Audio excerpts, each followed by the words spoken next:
नमस्कार दोस्तों, स्वागत है आपका हमारे चैनल पर। आज हम बात करेंगे एक ऐसे पेड़ की जो भारत की धरती पर तो बहुत आम हो गया है, लेकिन असल में ये विदेशी मेहमान है। नाम है विलायती बबूल या प्रोसोपिस जूलिफ्लोरा।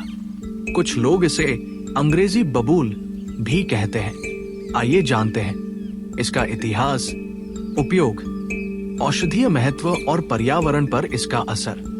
विलायती बबूल का मूल स्थान है दक्षिण अमेरिका और मेक्सिको। इसे भारत में ब्रिटिश शासनकाल के समय लाया गया था, मुख्यतः रेगिस्तानी इलाकों में हरियाली बढ़ाने और ईंधन की कमी दूर करने के लिए। ये झाड़ी या मध्यम आकार का पेड़ होता है। इसकी पत्तियां छोटी, दोहरी संयुक्त होती है। तनों और शाखाओं में कांटे होते हैं। गर्मी और सूखे में भी ये आसानी से हरा भरा रहता है। ये बहुत तेजी से बढ़ता है और झुंड बनाकर फैलता है। विलायती बबूल में फूल मार्च से जून के बीच आते हैं। इसके फूल छोटे, पीले सफेद रंग के गुच्छेदार होते हैं। इसके बाद इसमें लंबी भूरे रंग की फलियां लगती हैं, जिनमें बीज होते हैं। ये मुख्य रूप से बीजों से फैलता है। इसके बीज बहुत कठोर होते हैं और मिट्टी में कई सालों तक जीवित रह सकते हैं। जहां एक बार यह उग जाता है, वहां से इसे खत्म करना मुश्किल हो जाता है। इसे कम पानी, रेतीली मिट्टी और तेज धूप पसंद है। बहुत कम देखभाल में भी यह तेजी से बढ़ता है।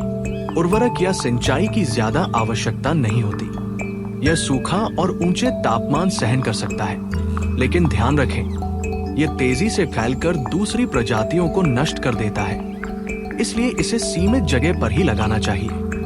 विलायती बबूल के कुछ पारंपरिक औषधीय उपयोग भी हैं। इसकी छाल से बना काढ़ा त्वचा रोगों और घावों के इलाज में इस्तेमाल होता है। पत्तियों का लेप सूजन और दर्द में राहत देता है। इसकी फली के बीज पशुओं के चारे के रूप में काम आते हैं। हालांकि इसका उपयोग सीमित मात्रा में करना चाहिए, क्योंकि इसके कुछ तत्व जहरीले भी हो सकते हैं। इसकी लकड़ी ईंधन के रूप में बहुत काम आती है। सूखी लकड़ी से कोयला भी बनाया जाता है। झाड़ीदार रूप में यह बाढ़ या हवा रोकने की दीवार के रूप में लगाया जाता है। विलायती बबूल का सबसे बड़ा नुकसान ये है कि यह अन्य पौधों को पनपने नहीं देता। इसकी जड़ें बहुत गहरी जाती है और ये बहुत सारा भूजल खींच लेता है।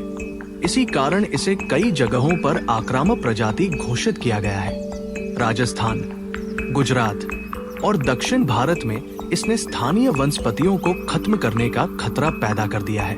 तो दोस्तों, विलायती बबूल एक ऐसा पेड़ है जो कठिन परिस्थितियों में भी जीवित रहता है, लेकिन अगर इसे नियंत्रण में न रखा जाए तो ये धरती की जैव विविधता के लिए खतरा बन सकता है।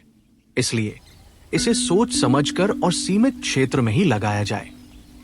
अगर आपको ये जानकारी पसंद आई हो तो वीडियो को लाइक, शेयर और सब्सक्राइब जरूर करें।